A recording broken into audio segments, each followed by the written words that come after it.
The global landscape is shifting rapidly. Major powers are recalibrating their strategies, and this is creating new uncertainties for regions around the globe.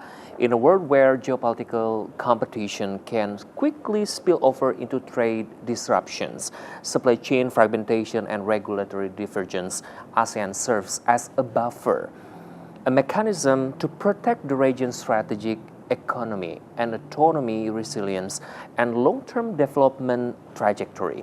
Indonesia and ASEAN, as founding members and major economies within ASEAN, play a central role in this effort. Hi, I'm Iqbal Switami Hadja is back in Jakarta Globe Corner, and today we will have a special and exclusive interview with the Ambassador of Malaysia to Republic of Indonesia, His Excellency Dato Syed Mohamad Hasrin Tengku Hussin. Your Excellency, how are you?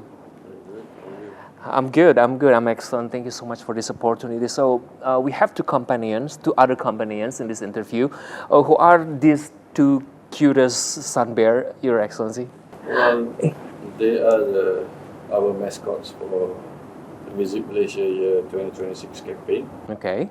That is Wira and this is Manja. So these two cutest things, Wira and Manja. So it's very, very interesting. Maybe for those who want to visit Malaysia, so you'll meet these two mascots around Malaysia, or this in the... I'm sure they are available in Malaysia. Available in Malaysia. Okay, so let's discuss about this global landscape that is shifting rapidly, Your Excellency, with ongoing escalation in Iran, Russia, Ukraine, Board of Peace for Gaza, and also fast-changing policies on economics such as the U.S.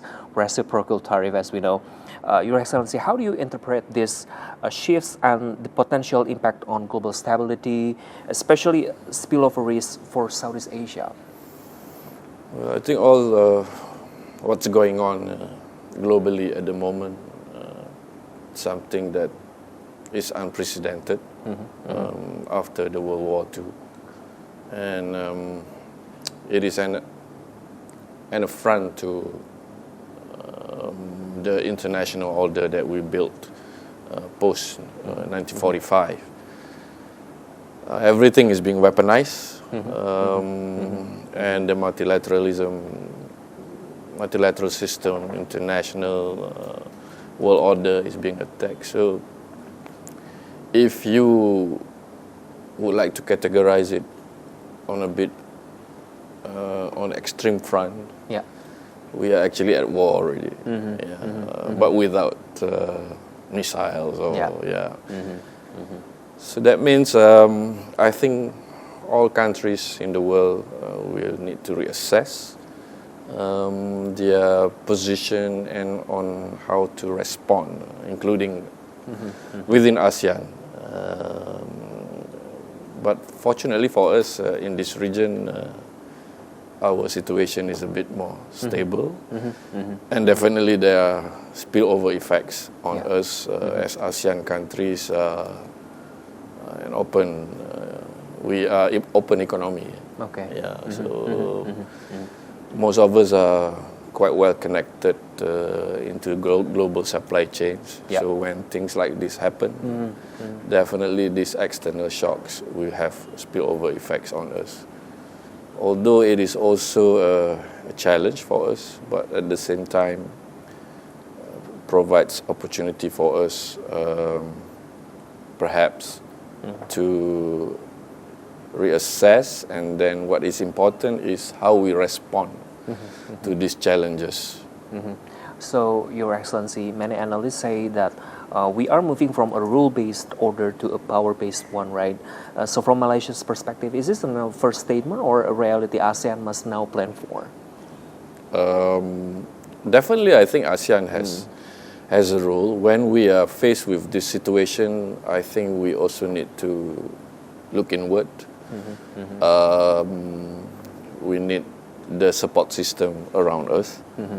So I think ASEAN is a natural alternative. Not alternative, but perhaps there are more opportunities that we can do together. I think before maybe we were a bit more outward looking. Yes, we do something within us, but we were also looking outward and working with other countries. But given the current situation, maybe this is very timely for us to push ourselves to work together more closely. Maybe in not only in trade, but also investment and also in other areas. Okay. Your Excellency, you mentioned about the weaponized. Which risk worries you more for Southeast Asia? Geopolitical fragmentation or geoeconomic weaponization? I think for us here, the threat, I think at first is more economic. Yeah, because like Malaysia and Indonesia, we are open economy, we are trading countries, so our economic growth depends quite a lot on exports.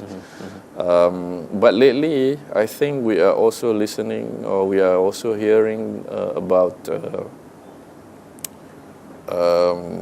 threats or use of nuclear weapons. The United States and Russia, I think they didn't continue with their, I forgot the name of the treaty, but they were supposed to reduce their nuclear weapons, and that is not happening. If I'm not mistaken, President Putin mentioned something that they might need to have a new strategy about nuclear weapon strategy. So for us in Southeast Asia, with this global rivalry, we have an important role to play to not allow this global rivalry into seeping into our region. As you know, in ASEAN, we are more for constructive engagement, and we have done quite well in terms of convening all the big powers together.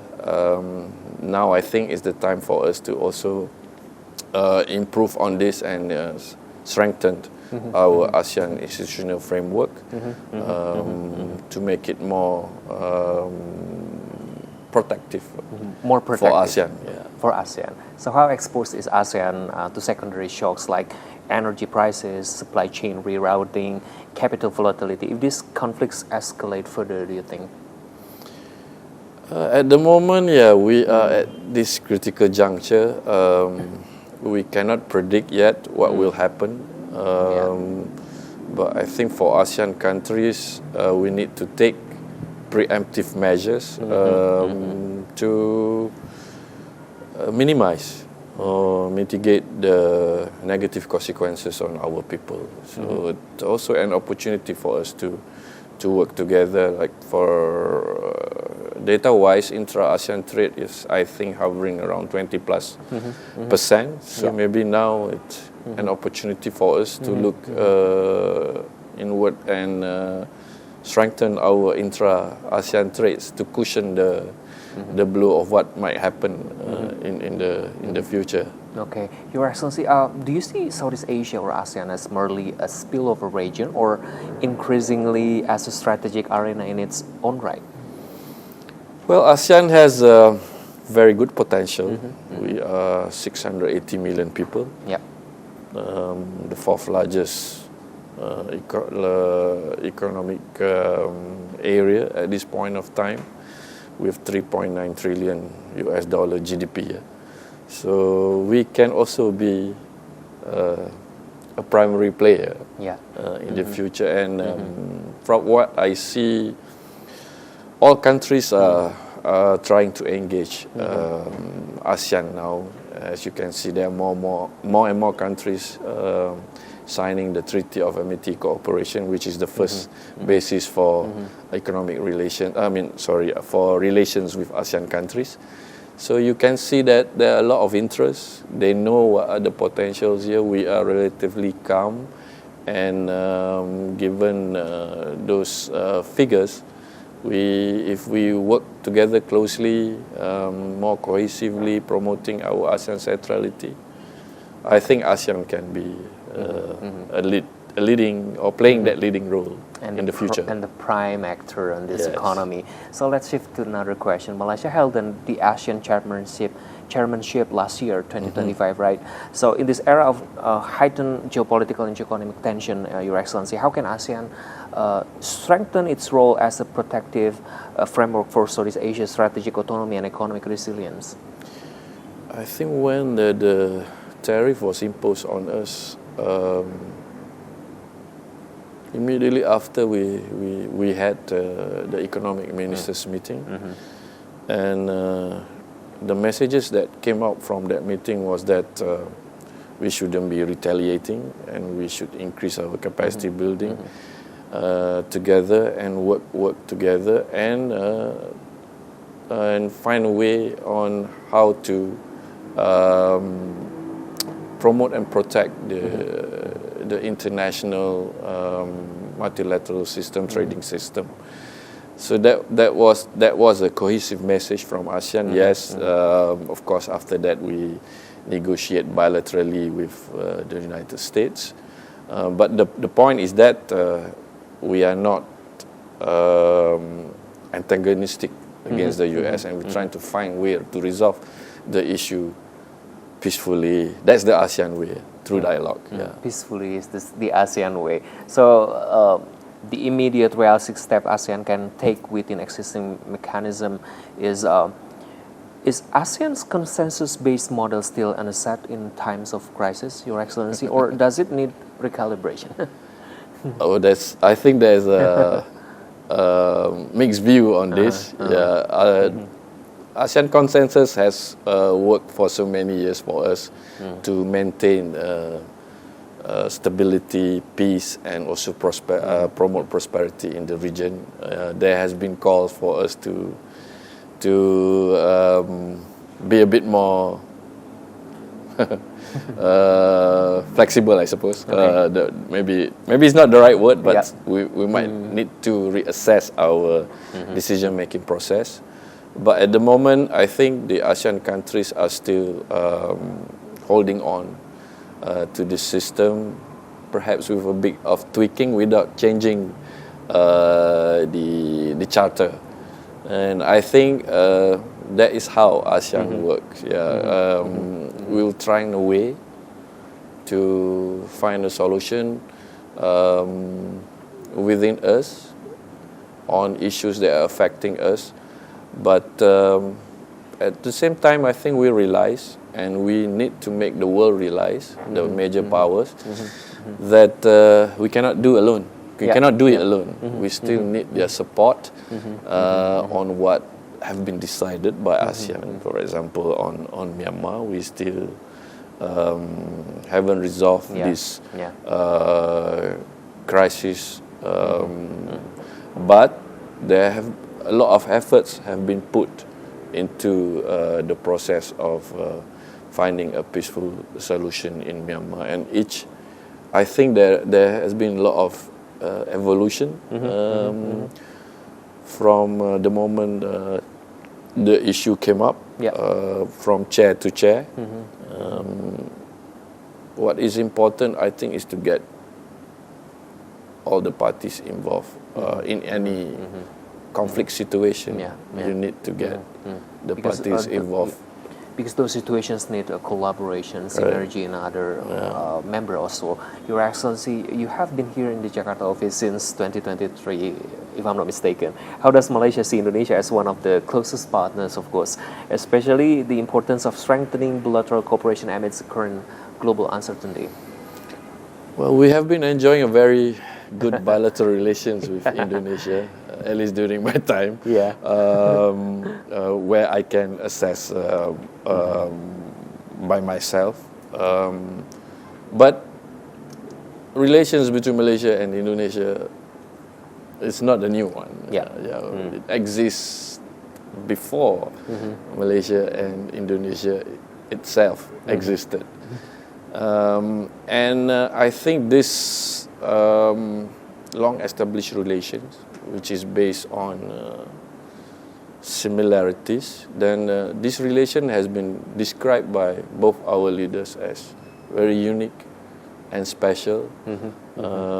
So yes, Indonesia is very important for Malaysia, and Such I'm an sure likewise because of these similarities, not only in culture but also we have strong family ties, economic interdependence, and also very close people-to-people connection. And these similarities should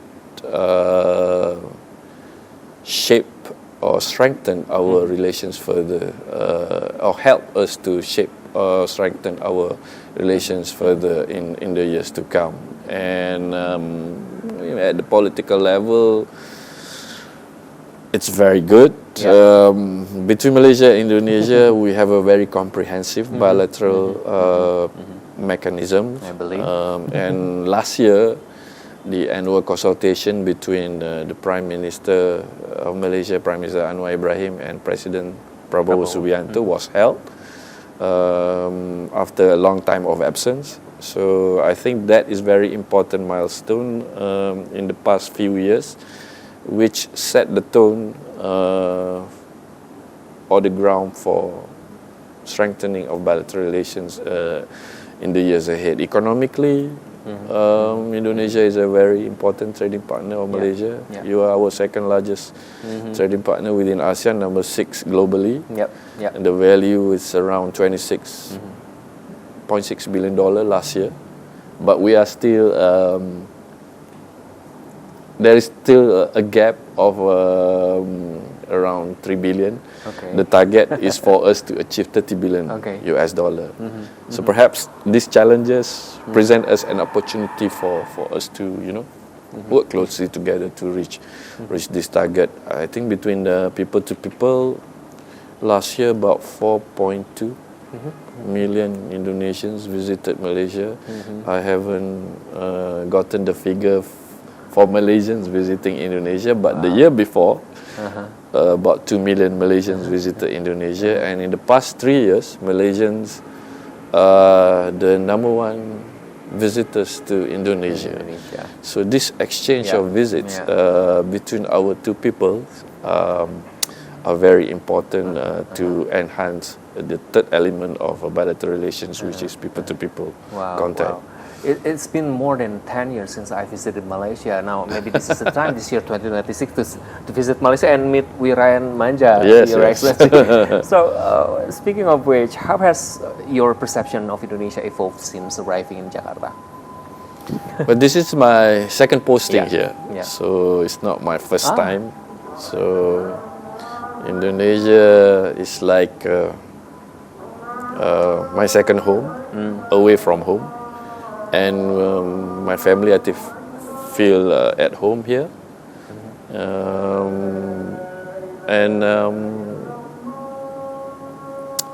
My time here has been spent, very enriching. So, Mr. Ambassador, Your Excellency, how has your perception of Indonesia evolved since arriving in Jakarta? All are very good. This is my second posting. Here, I was here first time from 2010 to 2013. So I came back 2023, saw a lot of development, a lot of progress. As far as my experience this time around, or even combining the two postings, have been very enriching. Because Jakarta is a very busy post for us.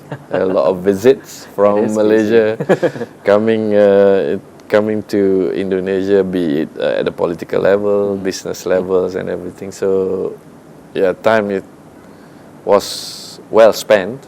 3 years passed very, very quickly, and people are friendly, very open. So it's quite easy for diplomats like me to engage with all the stakeholders, and that make the work of diplomat much easier and more fulfilling. In times of global uncertainty, what does Malaysia expect from Indonesia, Your Excellency, as a partner and as a leader of this region? Well, of course, for Indonesia and Malaysia bilaterally relations-wise to be stronger, so that means we have to be a partner working together. Because when we work together, as founding fathers of ASEAN, Yeah. we have a very special responsibility to promote or strengthen ASEAN. So by working together bilaterally, Yeah. indirectly, it also contribute to stronger regional cooperation within ASEAN. So yeah, since we share a lot of similarities, also in on international issues, so there have been a lot of cooperation between Malaysia and Indonesia at international level, at the UN, Yeah. in the non-aligned movement, in OIC, as part of our efforts as UN members to contribute to the maintenance of international peace and security, as well as sustainable development. Okay, so as you mentioned that Indonesia and Malaysia as founding members and major economies within ASEAN often share similar positions, right, on regional issues. How can both countries deepen strategic alignment, Your Excellency, to strengthen ASEAN's collective voice? I think there has to be maybe more intensifying of coordination. So that means we need to have a lot of consultation. Yeah. With each other at all levels, on all issues. I think that will facilitate unity in terms of positions. Yeah. Because we need to understand our positions of each other vis-a-vis the issues at hand globally and regionally. So only by increase of meetings between the two sides will improve that, and that is one. The other one, as founding members of ASEAN, we also have special responsibility to strengthen the ASEAN institutional framework. As I mentioned earlier, there is also this increased threat of use of nuclear weapons in our region.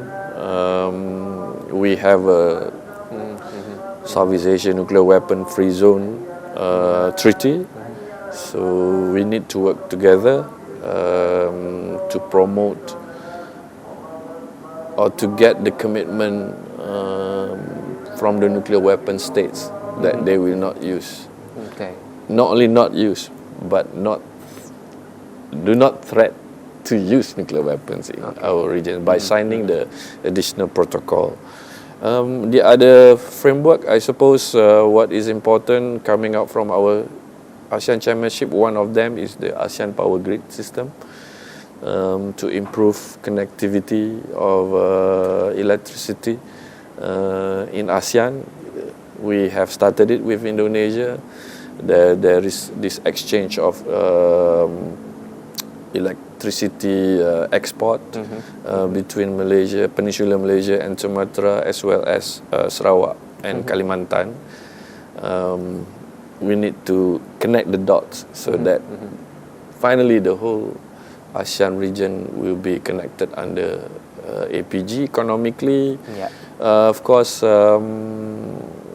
given the uncertainties now, we need to improve economic resilience together within ASEAN economic community, as well as at the subnational level in BIMYAGA, Brunei, Indonesia, Malaysia, Philippines, East Asia growth area, as well as the Indonesia-Malaysia, Thailand growth triangle. Okay. Yeah. So this is very important issues. This is very important step also for these two countries to collaborate even deeper and further. So let's speak about the reciprocal tariff, Your Excellency. This day, the hottest spotlight is on the U.S. reciprocal tariff following the feud between Donald Trump and the Supreme Court, who ruled historic policy unconstitutional. This is prolonging global trade uncertainty, Your Excellency, as Indonesia recently signed the agreement with the U.S. and Malaysia, correct me if I'm wrong, has also reached final negotiation around August last 2025. What's your take on this? I'll take it quite positively because now I think both our countries got a 90% reduction from the previous tariffs. With the ruling by the Supreme Court, it has to go not more than 15%. But he needs to get the approval of the Congress. So I think the decision of the Supreme Court gives an opportunity for countries to recalibrate our position vis-a-vis the reciprocal tariff agreement with Trump. But still, it's not an optimum situation because unilateral tariffs is against the international multilateral trading system. But in this real world, you need to react so that the welfare of our people are protected as best as we can. As best as we can.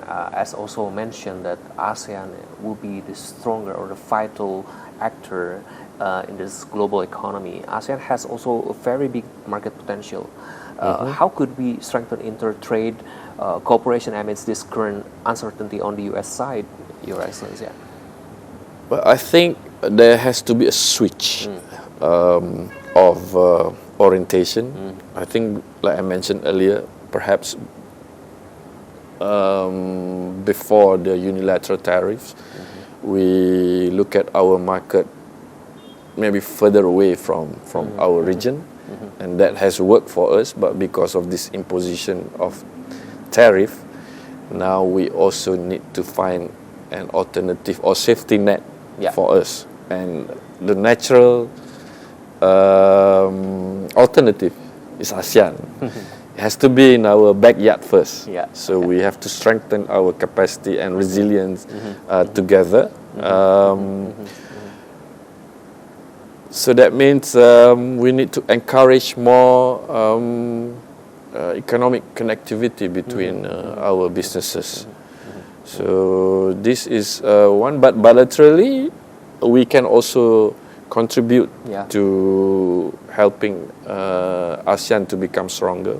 For example, between Malaysia and Indonesia, we renewed the bilateral trade agreement between the two countries in 2023, as well as the bilateral crossing agreement between Malaysia and Indonesia.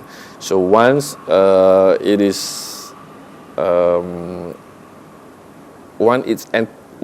these two enter into force, then that should facilitate border trade between the two countries and improve border crossing, improve connectivity, not only for our people for tourist purposes, but also for our business people. So those are some of the steps that I think ASEAN countries should take. If we can negotiate a better options for our trading people, then we should go for it. We should go for it. How should we also strengthen the trade cooperation between these two countries, Indonesia, Malaysia, of course? What potential sectors and commodities do you see that we can explore, Your Excellency? As I mentioned, last year, the bilateral trade between Malaysia and Indonesia increased from $25 billion to $26 billion. It was an increase of 5.3%. Despite the uncertainties out there. So as you can see, we can do it. Okay. So we must find what areas that I think both countries can benefit from, to export more to that country, and vice versa, but also to facilitate perhaps the documentation and etc. etc. Maybe having more bilateral business forums or investment forum. Malaysia is the fourth largest foreign investor in Indonesia, and I think we need to work harder to bring investment of Indonesia to Malaysia. So maybe that is another area that we can look at, so that we are more interconnected, we become more resilient together. In terms of new areas, I see a lot of similarities. President Prabowo, for example, his priorities is on food security, energy security, and also to fight climate action. So these are new areas that we can work together, because these are also the priority of Malaysia. And being close geographically, I think there is a rebate on cost of transport.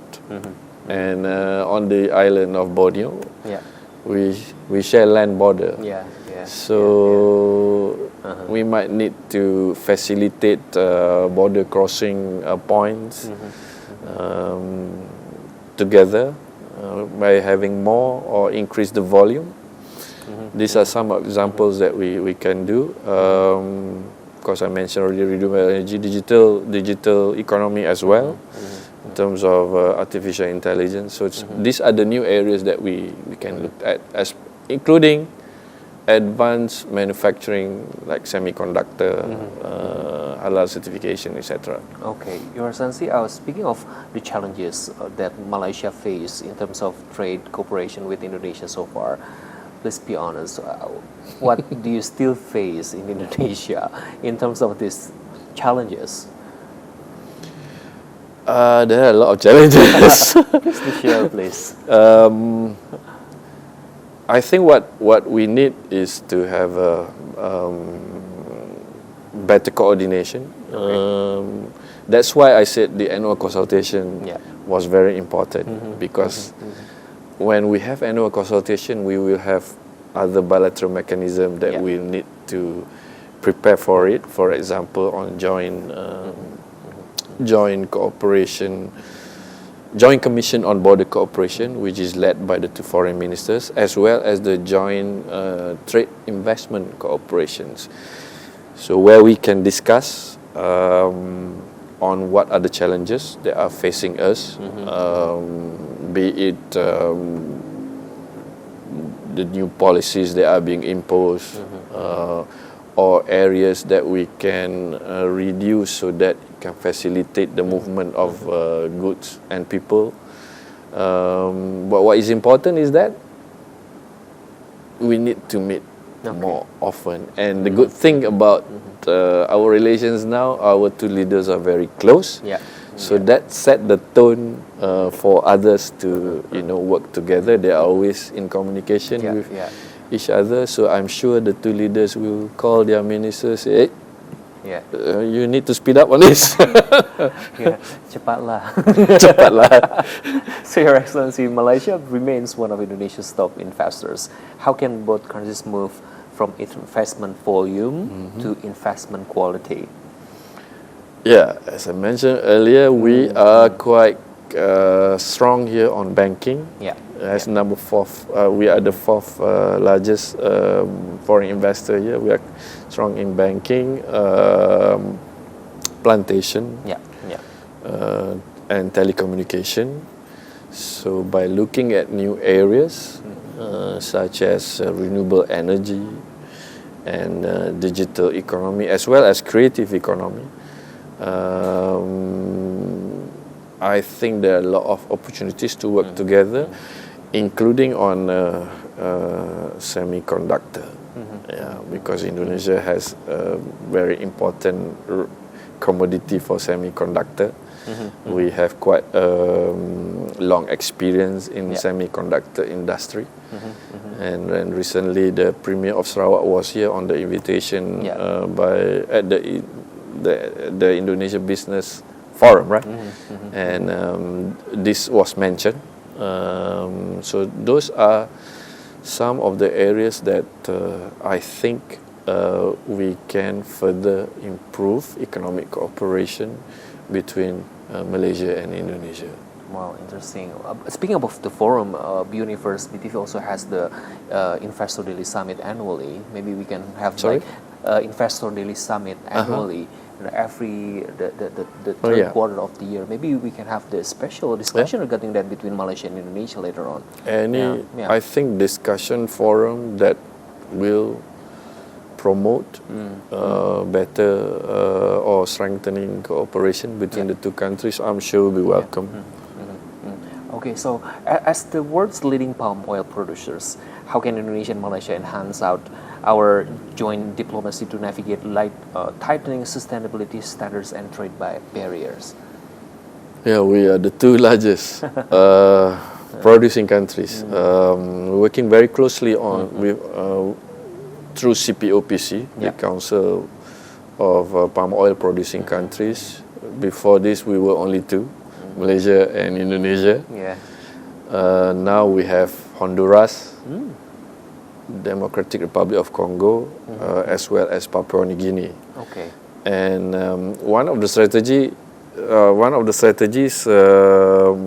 that CPOPC are looking at is to expand the number of memberships so that we have more voices to strengthen the bargaining power of CPOPC in facing or in dealing with negative campaign or policies of other countries. For me, CPOPC is a very good example of how Malaysia and Indonesia can collaborate together despite being competitors. So I think this is a good example of how countries can collaborate in this globalization 2.0. We compete with each other, but at the same time, when dealing with similar challenges, we can work together to get a fairer treatment from our from the other side. Okay. So as neighbors, people-to-people connection between us is also very close, Your Excellency. What steps are being taken to improve border security, migrant worker protection, and also people-to-people mobility between our two countries? As you mentioned, like Indonesian visit more to Malaysia, and you have like 3 million target to achieve that similarity or a same equal target of visitors. People-to-people connectivity is a very important element for bilateral relations. Normally, when I talk about P2P relations, we normally talk about the exchange of numbers of tourists, as well as students between the two countries. And as I mentioned, the numbers have been great. Student-wise, we have around 11,000 Indonesian students in Malaysia studying now. There are about close to 2,000 Malaysian students studying here. Of course, that number can improve, but that's not my job. That's the job of the job of KBRI. But the point is that the higher number of exchanges between our students, our academicians, will definitely contribute to cementing the ties between Malaysia and Indonesia, because at the end of the day, the assets of the two countries are the people. They are the future. So we can facilitate, open the border, do other things, but if the two people do not connect, Yeah. then we will have lower probability of further improving or strengthening bilateral relations between the two countries. So it is very important that we improve connectivity between Malaysia and Indonesia, and I'm very pleased that after COVID we have managed to improve that in the past 3 years.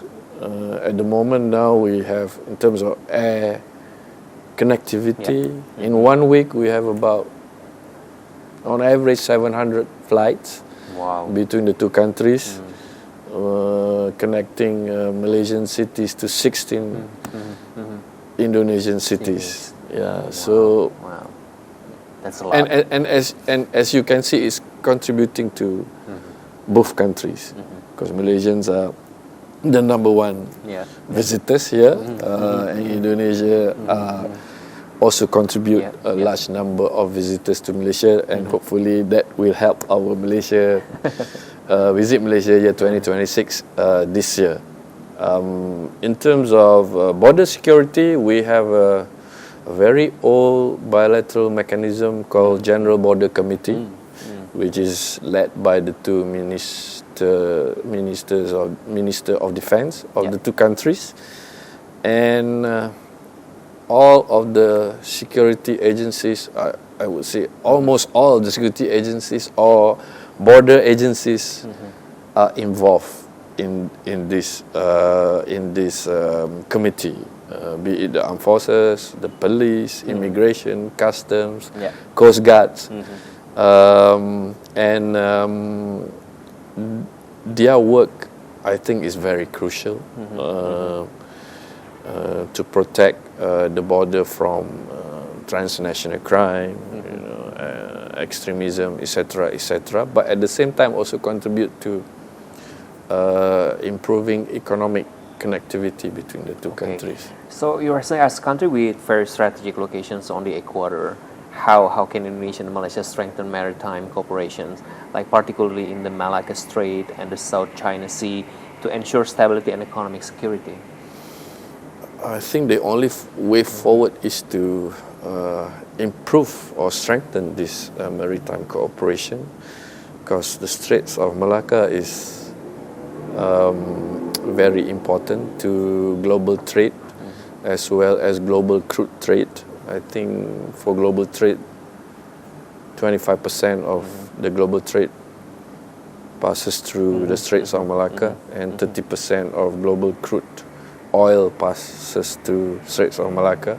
And we have, as coastal countries, Malaysia and Indonesia have been working quite closely together under the GBC platform, doing joint patrolling, intelligence sharing, etc., etc. With the new challenges that we are facing, not only by state actors but also non-state actors, and they are working. We are working 9 to 5. They are working 24 hours a day. So we need to improve our cooperation together by, I suppose, employing new technology for monitoring as well as for enforcement. But the key word is working together. So we need to improve our capability. I know Indonesia is modernizing its fleet as well as Malaysia. So that is very important, because we need to assure the world that we can manage, we can ensure that international trade can pass through our maritime area safely. So from your vantage point in Jakarta, Your Excellency, what gives you the most optimism about the future of Indonesia-Malaysia relations? I think we have a very good already, very comprehensive bilateral mechanism. I mentioned briefly the very good relations between our two leaders, and that translates very well into the mood, atmosphere of very conducive for greater bilateral relations. I think we need to continue this. So the ministers, the officials, we need to match up to the spirit of our two leaders to further strengthen the countries. So I'm very optimistic that bilateral relations between Malaysia and Indonesia can improve further. As I mentioned, our bilateral trade improved despite the global uncertainties. So that shows that we are quite resilient and quite flexible on how to find a way to benefit our people. So, Your Excellency, if you can define one strategic priority for Malaysia and Indonesia partnerships over the next decade, what would it be and why? With other than similarities that we should focus on, I think the other strategic point that should be the what do you call it?